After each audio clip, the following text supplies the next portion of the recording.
Folks, Drake finally dropped his album, Iceman, and it came along with 2 bonus albums, okay? Habibti and Maid of Honor. We got 3 Drake albums in one night, all right? And he responded to Kendrick Lamar. He had a whole bunch of little sneak disses. Unfortunately, he didn't seem to have anything as explosive as Not Like Us, but he kind of, he kind of stood on business in his own little way. But it was a very, very interesting evening. I was up watching the late night stream. It felt like a big moment, okay? And everybody is reacting to the Iceman album, and I'll give you some of the reaction and the response in this video, okay? So weirdly, out of nowhere, even the biggest body catchers out here, right? The White House, President Trump, all right? The biggest demons, as you might have seen on my main channel video that I just dropped about the many bodies of Donald Trump, which you guys didn't seem to like. But even the White House is tweeting the 6 with the diamond encrusted glove. This is like the Michael Jackson flex, all right? Drake's always trying to compare himself to Michael Jackson. Kendrick kind of compared Drake to Michael Jackson in a certain way, depending how you look at it. But they're posting the MAGA chain with the Iceman album cover. Very unusual. All right? Oh, man, stop. Okay, but one of the most interesting things was, of course, DJ Akademiks was a big part of the rollout. The Iceman episode 4 stream, which was basically just like all music videos for all the songs on the project, at least on the Iceman project. DJ Akademiks would appear in it. He would almost be like an announcer in the piece. And he linked up with Drake to film this, and he finally got an OVO chain from Drake, all right? It was official. They linked up. Akademiks always been a huge Drake supporter, and that's finally paid off. He got some OVO hardware from the man himself, okay? Akademiks been waving the flag for Drake since the beginning of his career on YouTube. Overall, Akademiks probably the biggest Drake fan in all of hip-hop media, and for years he went unnoticed by Drake. And I'll be real with you. A lot of people had said, look, ain't no way Drake dropping this album without showing some love to Akademiks, okay? He absolutely has been the biggest Drake frontline soldier in the culture for a minute, okay? He stood on business, all right? He done pissed off the whole of LA. So ain't no way this rollout was happening without Akademiks being involved, okay? But recent years, apparently they've built a working relationship. Akademiks was featured as a key component of the Iceman episode 4 broadcast, and he was in a radio booth giving commentary on all the anticipation surrounding the album. There was a couple segments featuring Akademiks, and in the midst of the broadcast, Ak took to social media and revealed to the world Drake gave him an OVO chain. Look at them two. They linked up, man. They linked up. There it is. All right. Iced out. They got matching chains. They're boys now. They're finally met. Now, unfortunately, it doesn't seem like Akademiks was gifted with an interview. Like, I feel like we need the Drake interview run now. Album's out. All right. Don't just drop the album and just crawl back into your embassy. All right. Give us a couple interviews. Need an Akademiks interview live stream. We need a No Jumper interview. You know what I'm saying? We might need a Club Shay Shay. $1 million worth of game. Let's get Big Bank. You know what I'm saying? Big Bank got shouted out on the album, so I'd like to see that. But anyway, as in Akademiks was able to keep all of this under wraps. He teased the album for months, but he never let on the fact he was going to be a big part of the rollout. Even during a stream last night, he kept it all a secret. Shout out to Ak, okay? Drake been super secretive throughout the process. Even though Akademiks had no idea that there were 3 albums coming last night, okay? You got Iceman, Maid of Honor, and Habibti, okay? And the Akademiks reacted to this news hilariously. Let's see how Akademiks reacted to that. Has an out-of-body experience like Dirk and them, no way. All 3 albums dropping at midnight.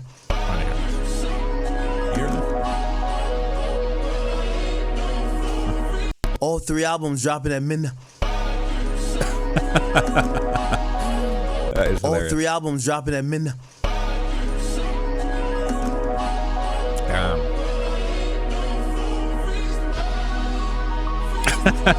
Look at him, man.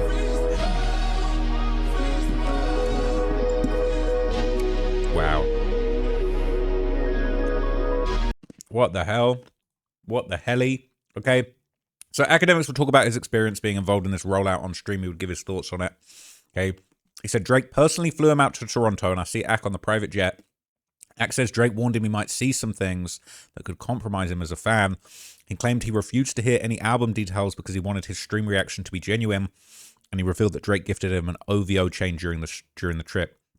He told him, all these dudes switched up on me, you stayed loyal, owl emoji, all right? Ak says he also filmed the entire Toronto trip, including his visit to the CN Tower for Drake's rollout, so we're probably going to get a whole vlog. That's crazy, man. Let's maybe you hear music. He's like, I want you to be a part of it. And he said, yo, Ak, bro, if you... I know you've been experiencing this as a fan. If you don't want to be a part of it, it's cool, but just let me know now. But if you come do this, you're going to probably see some things and be exposed to some things that might compromise you in the sense that you might, like, maybe you hear music. And I said, I don't want to know nothing. If you just need me to shoot some shit, I'll come to shoot some shit. He's like, you sure you don't want to know? He hits me the day of. He's like, yo, I'll tell you, because once you land, you got 1 hour to get in the hotel, then you got to come meet me at CN Tower. I literally was just like, he's like, do you want me to tell you before you get on the plane? I said, tell me when I see you in person. Do not tell me nothing. And I mean, I got the footage to prove it. So literally when I land there, I go to the hotel. He took care of me real good, by the way, me and my whole team.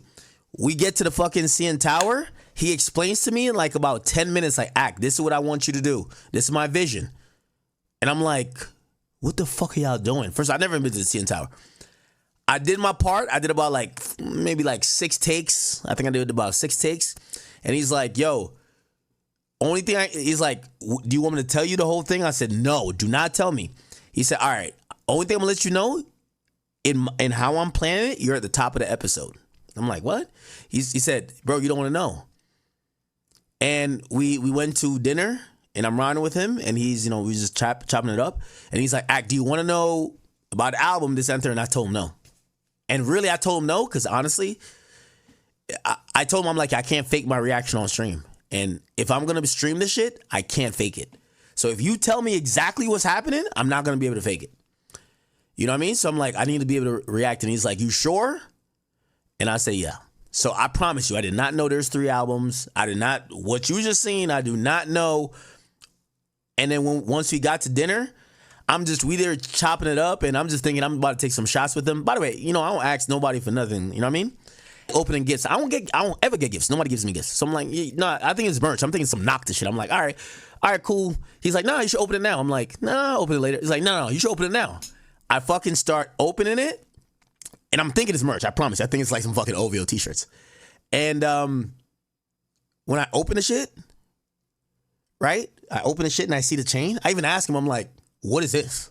And he's like, bro, this is yours. This is long overdue. I promise you. Like, I'm not, y'all know I wouldn't even bullshit about shit like that. Like, I don't expect nothing from nobody. So anyway, yeah, he gave me the chain. And for me, I really thought I was just going to Toronto to be in the Iceman thing. I was like, oh, I'm down to be an Iceman of the episode, of course. So he gave me a chain. He was like, bro, like, all these niggas done switched up on me. Like, you a loyal nigga. You've been rocking me for the longest. This chain long overdue. This is yours. And I was just like, damn, kind of surreal. Whatever. I ain't even gonna lie to you. I got that shit locked in 2 safes. I got 2. It's upstairs. It's locked in 2 safes. I might bring it down here though. But yeah. And I was just shocked by that. But shout out to Drake, man. Yo, I ain't gonna lie. That nigga took. That's crazy, man. He really took care of Akademiks, fam.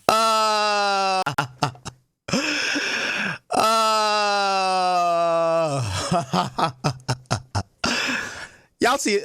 I'll break it down. It's upstairs. Make him cry. So he really got the Drake chain, man. That's crazy. So there have been reviews coming in. Now, I would say I listened to 2.5 Drake albums, okay? Liked Iceman, thought there were some bangers on there. I think I listened to Habibti. It was a bit different. I was like, okay, this I. And then I think I listened to about half of Maid of Honor. And then, I fell asleep. I'm not going to lie, I fell asleep. But essentially, oopsie daisy, what am I doing here? I'm a mess. Essentially, not everybody's loving it. Okay, not everybody is loving it. Some people are not feeling it. Okay, this is the Guardian's review. All right, Drake's Iceman Maid of Honor Habibti review. Triple album comeback is a boring, bloated disaster. It's possible that the world's biggest rapper is using this epic content drop to get out of his record deal, but aside from some bright spots on Iceman, should the public really be subjected to it? This is the first review I've seen, and they cringing. All right, now I'm definitely giving it a 4. I'm giving it a 4 stars as a whole. I give it Iceman a 4 stars. I don't know about the others. I need to digest the others. But I was locked in. I've listened to Iceman twice. But a 2 for all 3 is pretty savage. So Alex Petridis isn't reading it. Now, I didn't see him on the complex list anytime recently. But still, this is one of the biggest reviews to come out. So let's just get into it, okay? It says, it's easy to overestimate Drake's fall from grace. True, he was unanimously declared the loser in the most high-profile rap beef of recent times and is currently engaged in a protracted legal battle with his own record company over said rap battle that everyone except Drake and his lawyers seems to think smacks of the worst kind of bad loserdom. He's also fighting a lawsuits alleging that he illegally misled viewers during gambling live streams, pretending to bet his own money while actually using funds from an online casino he promotes, and that he furthermore channeled funds from said online casino into artificially inflating streaming figures. Drake has not commented on these allegations. Stake the Casino described one of the lawsuits as nonsense. Also in the lawsuit is Adam Ross, a Denizian of the Manosphere, who Drake has been palling around with. I'm bothered that the other guests on Ross' stream may have included Andrew Tate and Nick Fuentes, okay? This is going to be a scathingly biased review, but I'm here for it. It says, Drake is still the most streamed rapper in the world. Had all of this really impacted on his mainstream popularity, his last album, Sexy Songs for You, with Party Next Door, would have died at the box office rather than going #1 and selling 1 million copies. If his public rep is looking a little tarnished, well, we live in an era of short attention spans and shorter memories. It will probably take only one unequivocal banger, a one dance, or a Hotline Bling 2.0 for the slate to be wiped clean. I didn't hear one of those on this project, to be honest with you. There wasn't a Hotline Bling. There was a lot of self-referential, a lot of meta, a lot of tracks that are referring to Kendrick Lamar. And that's my critique of the project. I didn't hear a God's Plan. I heard of some quite bitter, responses to a beef that is ultimately 2 years old at this point. It says, instead, Drake has simultaneously released 3 albums, not just Iceman, the album that he's been promoting for weeks via a series of high-profile stunts, but the hitherto unmentioned Habibti and Maid of Honor. These are doubtless stands out there. There are doubtless stands out there besides themselves with excitement at this act of munificence. It's like this guy just swallowed a dictionary this morning. But for anyone other than diehards, the reaction to this news is likely, uh-oh. A perpetual criticism of Drake's latter-day albums is they're far too long, but between them, Iceman, Maid of Honor, Habibti contain 43 tracks and more than 2.5 hours of music. If you thought Scorpion or Certified Lover Boy droned on a bit, turns out they were merely the amuse-bouche, the smorgasbord of droning on the menu. Degustation of Outstaying Your Welcome is now served. This guy is the most pretentious music reviewer I've ever seen. In fairness, there are some good things on here. All of them on Iceman. Ran to Atlanta is superbly produced, a trilly blast of menacing electronics. Burning Bridges is great, deftly switching between a jazzy piano and a ghostly sounding R&B slow jam. National Treasures likewise transforms itself midway through. Eerie synths and trap-inspired beats, co-produced by a British man of the moment, Wraith 9, giving way to a nightmarish plethora of sampled voices and a faintly industrial rhythm. They collectively conjure up a desolate, lonely atmosphere that undercuts the defiant lyrics, full of boasts about his wealth and sexual irresistibility, and jabs in the direction of other artists. A profoundly unconvincing suggestion that Kendrick Lamar was privately desperate to stop the lyrical feud that he won, attacks on A$AP Rocky and NBA-star LeBron James for their disloyalty, anyone in search of an insight into Drake's state of mind in the wake of public humiliation, disdained, isolated, and still chewing over the events of 2 years ago, while affecting not to care, might look here. That's quite a brutal but honest summary of it, really. He's still licking his wounds over some shit 2 years ago, and he should have really piped up in that time. The issue is that the great moments are adrift amid a lot of underwhelming stuff. Filler along the lines of Janice STFU, which lazily interpolates a very old and very well-known Licky Lee chorus, and Bees on the Table, during which guest 21 Savage sounds as if he's bored out of his mind. Still bored from that whole album where he sounded bored from start to finish, where he's bitching about me. Little Birdie and Don't Worry are undernourished, and all of the vocal effects in the world can't enliven them. Some lyrics are just clunky. I feel like BTS, because it took the whole career for me to be so discovered. I feel like BTS because it took the whole career for me to be so discovered. While others shout out Adam Ross and seem designed to appeal for Ross's fan base, I put the man into manipulation when I pay your rent. It's as uneven as every other Drake album released in the last decade, but the real issue is that there are 2 more albums to go. And that's where the problems really begin. Broadly speaking, Maid of Honor is more dance floor focused. Cheetah Print samples not just Peggy Goo's house hit, It Goes Like Nanana, but oh Christ, DJ Casper's novelty track Cha Cha Slide. That I actually like Cheetah Print. While Habibti leans more into R&B, you could argue this amounts to Drake showing his diversity, but it would be more convincing argument if either album contained a single memorable hook or melody, but they don't. Hard not to agree with that. Drowned in auto-tune, the contents of Habibti sound like old ground being half-heartedly retrodden for the sake of it, a plethora of familiar musical and lyrical tropes. Big crib, but I feel like no one's home. Some people F me over, but I can't let it go. Feels worrying, like what might happen if you ask ChatGPT to come up with a Drake album. Oof. Maid of Honor is better insofar as it feels less predictable, but it's filled with decent sounds looking for a tune to attach themselves to. The explosion of distorted synth at the end of BBW, the subtle mid-80s funk of Stuck, the electro pastiche of Road Trips, and features Drake once more favoring the world with his famous Jamaican accent. Against some fairly stiff competition, this is perhaps the least endearing of things Drake is wont to do. I don't know what's going on with this article. It says it ends with Princess, a scrappy, half-formed mess of distorted guitars and more auto-tuned vocals. In fact, there's something oddly scrappy about the whole three-album enterprise, as if it hasn't been thought through properly. What's the point of opening it with a loud boast about how Drake refuses to acquiesce to fans' demands for a high-profile guest appearance, when it's full of high-profile guest appearances, from Central C doing his best to enliven the meager backing of which one, facts, to Molly Santana's impressive turn on Ran to Atlanta. What possessed him to think releasing the minute of tuneless acoustic guitar-backed rambling that is Habibti's rusty intro was a good idea? He was trying to get on his Morgan Wallen shit for a second, didn't really work out. It says, indeed, what possessed him to think that releasing 3 albums was a good idea? It's because no one's done it, but he had to do something different. He had to. You have to rack your brain trying to think of any artist in the history of pop who was so multifariously gifted, so blessed with things to say, that they could come up with 2.5 hours of compelling music in one go. The posthumous, super deluxe version of Sign of the Times suggested Prince at the dizzying zenith of his power was able to. The quality barely dips over the course of CD after CD of unreleased material, but even Prince, not a man given to understating his own genius, clearly thought that bombarding his audience with the lot at once would amount to testing their patience. But if Drake in 2026 is evidently not Prince in 1987, he does seem to resemble Prince a few years after that, when he took to releasing deliberately substandard albums as a mean of fulfilling a record label contract he decried as slavery. At one juncture, he even lobbied his label to release 2 on the same day. One of the album's lyrical themes is how much Drake wants out of the deal with Universal that he once claimed netted him $360 million. I'm better off independent, I just want to be free. He raps on Make Them Pay, while on Bees on the Table, he frames his ongoing legal action against the label not as the peevish accent. I can't even talk. This is so embarrassing. Not as the peevish actions of a sore loser, but fighting the man. However many albums he owes them, there's 3 fewer now. A victory of sorts, but it's a risky strategy. This bloated content drop could easily diminish Drake's standing with all but the aforementioned stands. Ouch, okay. That was pretty rough review. Now, over on Album of the Year, again, they're kind of mixed. All right. This is Album of the Year.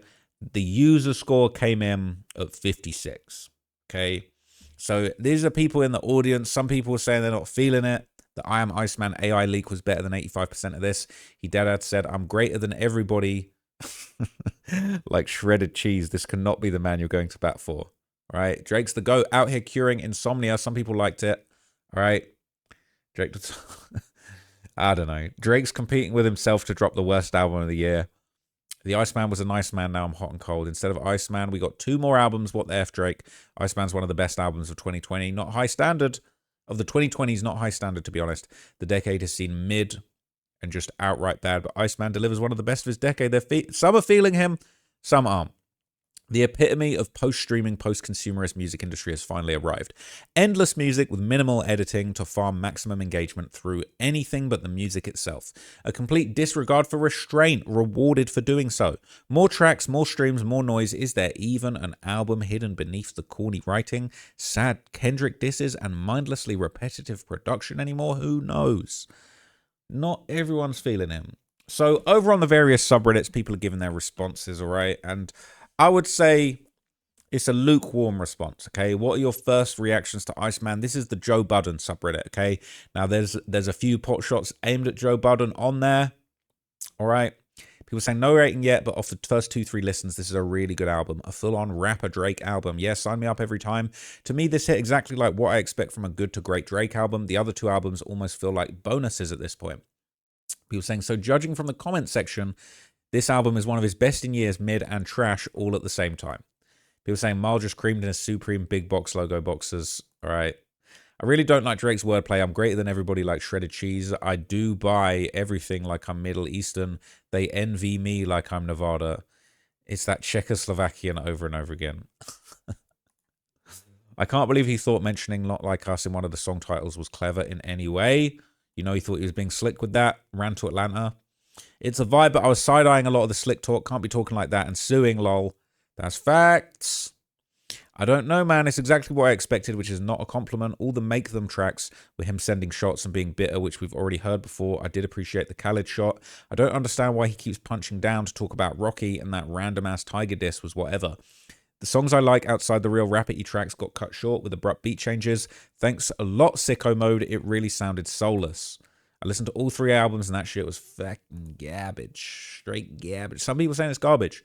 Didn't really live up to the hype. All these streams, stunts over the course of a year for that. The 2 surprise albums say to me he wasn't 100% confident in Iceman. Ooh, that's really interesting. They're saying he was trying to get out of his deal faster. Some people saying it's cope. He released a vault of music to try and catch a few heaters. It's ass. I would say, I was thinking there's no way that he can succeed with this Iceman thing. The bar was raised too high. He's already waited 2 years to respond to Not Like Us. So it was definitely a deflection to throw 2 more albums out there. People saying, I tried, I can't, man. Once I got to Janice STFU, honestly, I was wondering if it was a joke. This is not the Drake I was expecting. This so far is lackluster. Iceman is good. The other 2 sound like leftovers and contractual obligations. The Habib T intro, I was like, oh no, I'll come back to that. I didn't go back. All right. People saying it might be bottom 3 albums in his discography.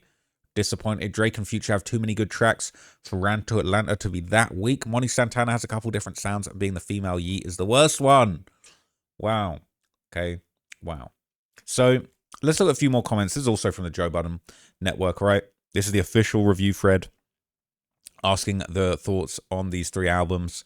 And again, people saying, Iceman's the Drake I prefer, but I don't know if I'm going to get to those other albums. Too many songs. He's whining way too effing much on Iceman. I like Maid of Honor. It's not as obnoxious as Honestly Nevermind. Habib T is a nah. The Sexy Red have the footage of this dude with guys. On the first track of Iceman, I said, oh boy, this is going to go crazy. But that was really it for me. Every time he gets to rapping, every time he gets in his rapping talk to him bag, it's on the exact same type of beat. The rest are attempts at a hit. I don't get it. At some points, the production and arrangement is very good. But at other points, no. I just think when you're Drake, your productions sound like there are real instruments being played. But every beat has the same filter on it. There's very little musically to it. Lastly, subject matter was played out quick. I don't feel bad for him, so I can't connect with some of those bars. The first track was fire, and he addressed it a lot, but he should have left it at that and went elsewhere. I think 3 albums is a cop-out. He knew he didn't have 15 solid. It seems unorganized. His big mistake was bitching and complaining about how butthurt he was over the last 2 years. If he was the Iceman, then he should have acted like he wasn't bothered by any of it. Facts. People saying they like Maid of Honor. I like the faux reggae Afrobeats productions. Pass on Habib T. Never liked R&B Drake. Iceman, he rapping. He got some heat and quotables, but honestly, the content gets repetitive, bitching and moaning. There's only so many ways you can say, I get betrayed, but I don't care. But obviously, I still do, because I made an entire album surrounding it. That said, I doubt I'll go back to Iceman or Habib T purposefully. I also said in my poem post, why is Sexy Red on all 3? It's a good point. Iceman is solid at times, but a whole lot of victim rap that won't age well. The other 2 sound good for who I assume they're made for. Overall, not a bad return. He has an insane amount of range when it's not borderline cringy. He's cooking. People saying, yo, King, wait till they start twerking to pick your favorite. They're saying Iceman's good. Haven't listened to the others. So let's get some thoughts from a different part of the internet. That was the Joe Budden audience. This is the Playboy Carti audience, right? They're saying, yo, don't mind Drake, but I'm not listening to 3 full-length albums from him. In an age of low attention spans, dropping 3 albums on their heads is actually insane. Okay? Like, be realistic. This a whole lot of bloat with, like, maybe a few standout tracks. Also, ain't no way he leaked track list was real. That's the real Iceman cover, right? Janice, STFU, WMB. What the F are these titles, though? Goose and the Juice, Lil Birdie. Titles were crazy. With inflation, I can't listen to music anymore. I can't afford it. I get lyrics only. I have to rap it myself. As a white guy, I said homie instead of the N-word. My name is Jack Harlow. I don't even know what this guy's talking about. All right. Disappointed there is no I Am Iceman. Carti would never drop 3 albums in one night. That's facts. All right. All right. We're gonna have to dip out the Carti subreddit. Okay. So look, this is the Drake subreddit. All right. Honest reviews from the Drizzy subreddit. I haven't listened to any of the albums as of yet, but for those who have, how are you guys feeling about it? These are types of albums that you get used to over time or decent during first-time listens. People saying it's way too early, but Iceman is a top 5 Drake album so far for me. I'm currently listening to the others, but yeah, Iceman is a missile. People saying, lol, dude, this is dumb shit. Go and listen to the music. My count is 30 songs at 8.5 or higher, but I'm a fanboy. I'm biased. So the biased subreddit, they're loving this. And people saying Iceman is decent, especially the first half. The other two are very underwhelming to me, though, especially Maid of Honor. That might be his worst album. I just hate how he drowns his voice in auto-tune now and doesn't sing as good as he used to before. There are way too many beat switches. It's even more disappointing because re-listening to Nothing Was the Same, if you're reading this, it's too late, just showcases how much Drake has declined since then. I'm going to get crucified and called a K-bot for this, though, because apparently we're not allowed to criticize our favorite artists. People saying Iceman's better than Maid of Honor. Listening to Habibti right now. So look, I do think that dropping 3 albums in a day it's a bit of cope, isn't it? It's a little bit of cope. I really wanted to like this, and I really like Iceman. I'm going to give them all another listen, another couple of listens if I can find time. I mean, Jesus, 2.5 hours. Like, bro, I need to go on a road trip or something. But I do think dropping 3 albums is kind of cope. Like, yeah, maybe he wanted to get out of his deal. He had to flood the market with a bunch of shit albums to get out of his deal. Like, fair enough. Like, not really great artistry, but it's good commerce. But at the same time, it's too much music. It's hard for us to feel like these songs are special and that like you're actually crafting really good art when you're just throwing 40 plus tracks in our face. You devalue the music by doing that. And there was quality music. I did hear songs on Iceman that I really liked. But anyway, okay, this is the biggest thing to happen in hip-hop. I had to talk about it. I'm going to do another video following up where I'm going to give you some more information about some of the disses on the album. Drake dissing Kendrick, all type of other people. Exactly what you'd expect, really. But I'm going to break it down in a whole video. So stay tuned for that, all right? I'm still like on the fence. Like, is this a big deal or is this kind of like a flash in the pan? I don't know. Okay, I really want to know if people are still going to be talking about this on Monday.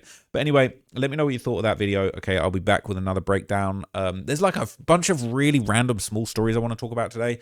And I just got to try and find the time. So anyway, I'll catch you guys in the next video. Thanks for watching this one for now. I'm out, gang. Peace.